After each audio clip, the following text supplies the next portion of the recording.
talagang sinulit ko yung time na yun para i-spend it with my family, my friends. I am so grateful to have this chance and opportunity to be just enjoying motherhood. It's really province.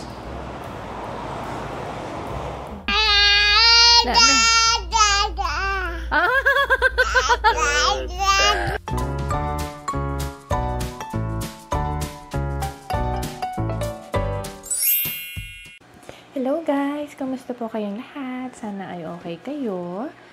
Ang date ngayon ay 30 of May, 6:20 ng umaga. So, nandito tayo ngayon sa Isabela, Philippines. Nagbakasyon kami, as you all know. Ngayon lang ako nakapag-update guys sa inyo. Dahil talagang in-enjoy ko yung province life. Half of our time in the Philippines ay tapos na. So, by the way guys, kain tayo. 1 month na ang nakakaraan since nakauwi kami dito sa Philippines.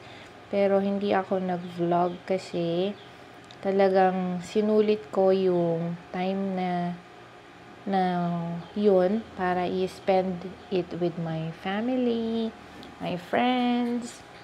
Namnamin ba yung time ko and moment with the family. Yung nandito lang ako, walang akong ginagawa na vlog, hindi ko iniisip na may dapat akong gawin, ganun.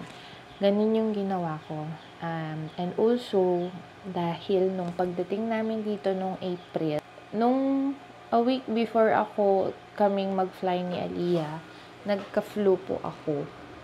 Akala ko hindi kami matutuloy. Akala ko ika-cancel ko yung flight namin. Kaso, bumuti yung pakiramdam ko. I felt better. So now, I decided not to cancel our flight and push through.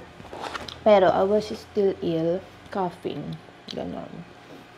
And then, mid of our flight, nagkasakit din si Aliyah. Bago kami land sa Dubai for a layover, nagkasakit siya. Nagkaroon siya ng fever, and then nagkaroon siya ng sipon. And then, nag-escalate na naging ubo later on. So, nagpunta kami sa Mall of Asia para bumili ng mga gamit ni baby, like wipes, pampers. Ako din, yung mga toiletries ko, ganun. And then, kumain na rin kami, guys, doon sa Jollibee. Ayan. Anyway, after nun, pumunta na kami ng La Union para i-visitahan yung family ko doon. My brother, na nagbabakasyon din from Saudi. And then, maki-graduation kami sa pamangkin ko. And then, naki-18th birthday din kami kay Yan. Yun, sa pamangkin ko din. Graduation and 18th birthday niya. Then, nag-beach kami, ganun. Pero si Aliyah, masama pa rin yung pakiramdam. Inuubo siya, nilalagnat siya. So, pinakita namin siya sa doktor. Sa pediatrician doon sa La Union. And then, binigyan siya ng what do you call this? Antibiotics. So, 1 week siyang naka-antibiotics, guys. And then, umokay naman yung pakiramdam niya.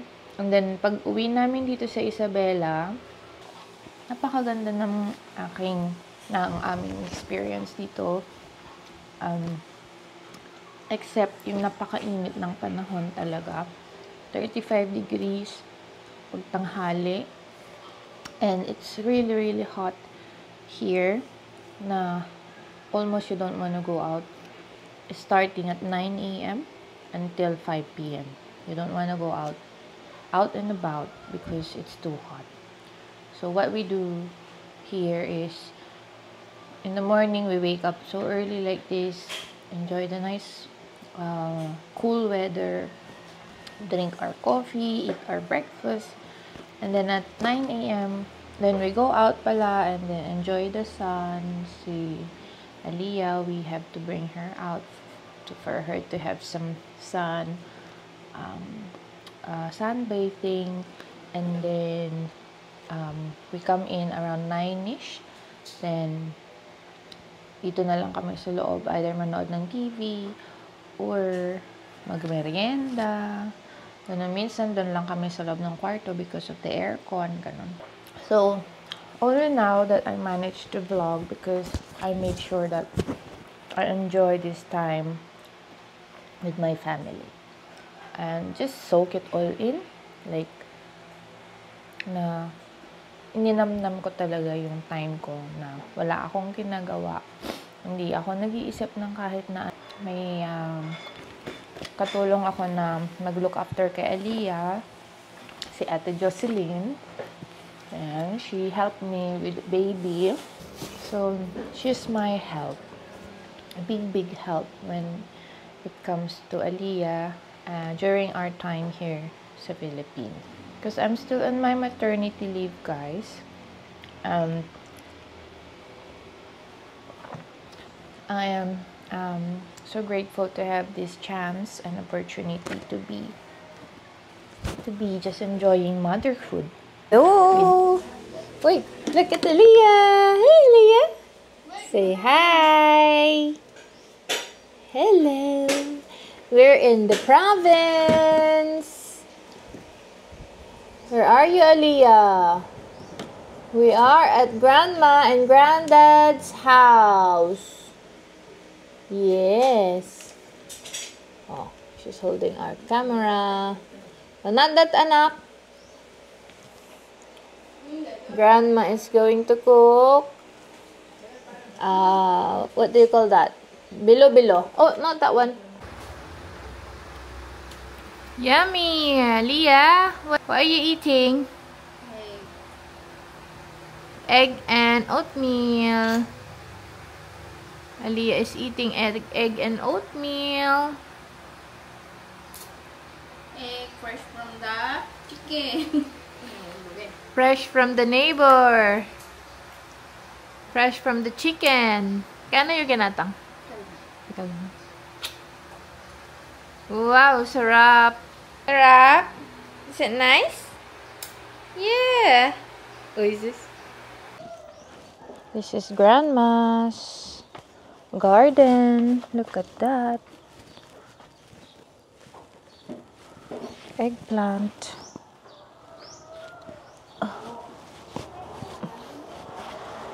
Alright, so we are at the backyard. I'm showing Aliyah, Grandma's orchids. Halo-halo ang mga tanim ni Mami dito sa kanyang backyard. This is the plant. There's the eggplant. May mga bunga na yung eggplant ni Lola. Ayan, oh. Ayan. Dito sa probinsya kasi, kung ano-ano yung mga tinatanim nila, diba? Tapos ito, oh. May, ano to, yung spring onion. Ayan. Madami pa silang mga tanim-tanim dyan na kung ano-ano. Then, there's also flowers there. So, this is the side of our house.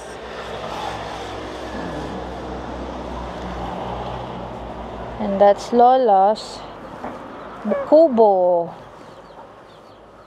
There's also, oh, there's the chicks. Meron din po kaming free-range chicken here. Tuk, tuk, tuk, tuk, tuk. Called the chicken. Tuk, tuk, tuk, tuk, tuk. Grrr. Grrr. So, ngayong araw ay may padasal dito sa bahay ni Lola. Ayan. So, pupunta yung mga ladies para magdasal, parang padasal. They call it May Flores de Mayo prayer. So, kaya nagpre-prepare sila dito sa bahay ng bilo-bilo at saka rice cake. Yan. And then, nag-order din kami ng food, pansit and puto. Isn't it, Aliyah? Ayan. So, busy in our household today. So, dalhin namin kayo sa kubo. Yeah. Let's bring the guys in Lola's Nipa hut here. Oh. Yan. So, dito tumatambay sa morning. And dito din tumatambay si Muning. Hey, Kat! Yan. So, ang init. You know, guys, it's the peak of summer here in the Philippines. Hindi ako nakaka-vlog nung una because it's too hot. Talagang hindi ako makapag-concentrate. And ayan, dito yung harap ng bahay ng lola ni Aliyah. And that's their house. There. Yan, hanggang sa dulo. Probinsya talaga dito, guys. It's really province.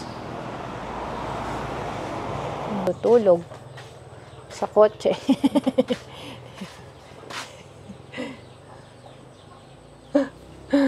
Diyan natutulog ang lola ni Aliyah. Anong oras pa lang? 8:45. Pero ang init-init na, guys, talaga naman. Talagang mainit na. Ay, ako. It's more fun in the Philippines. Ayan. So, dito na tayo sa kitchen ngayon. Mag-hi ka naman dyan, ante.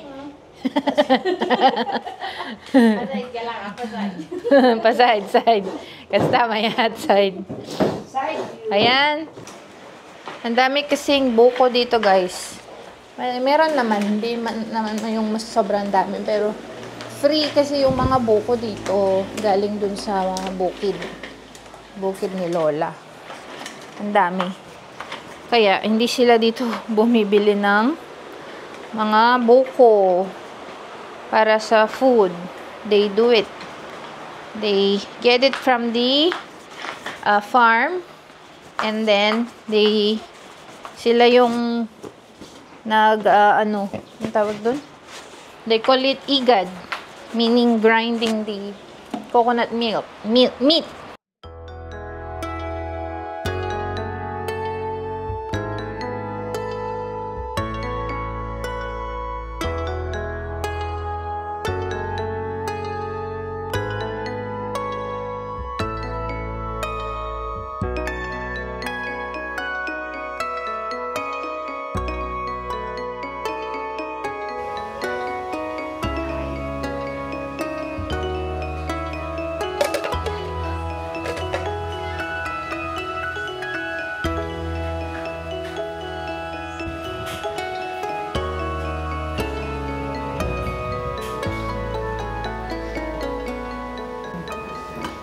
Let's eat! Bilo-bilo!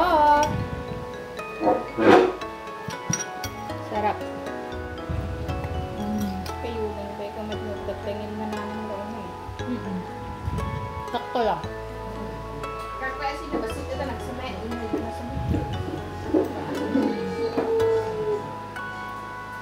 Sarap. It's now at the hour of our death. Amen. Hail Mary, full of grace, the Lord is with you. Blessed are you among women, and blessed is the fruit of thy womb, Jesus. Holy Mary, Mother of God, pray for us sinners, now at the hour of our death. Amen. Specialties. Hello. Including dishes made from arapaima and fresh fruits. The lake is not only a destination for nature lovers, but also a place to explore a rich cultural... Good night, sleepyheads. Now it's time to go to bed. Well, one last thing before Tiger Days end. Let's say good night. Repeat it. Ada. Ada. Ada. Ada. You say Ada. Dada. Oh. Are you talking to Daddy? You're talking to Daddy, aren't you? Where's Daddy? Where's Daddy? Good night, sleepyhead. It's night. Now it's time to go to bed. Say Daddy, it's not night yet. No, but every time I say that verse, she's like,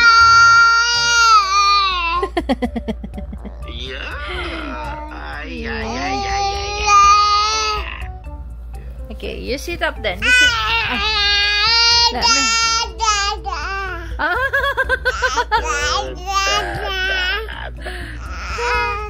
Oh no.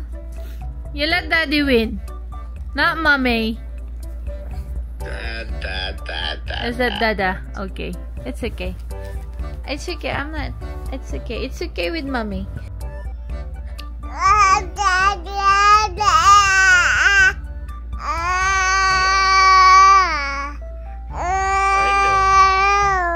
You miss Daddy I miss that you much? too. You miss Daddy that much? Turn the camera, anak. Turn the camera around so Daddy can see you.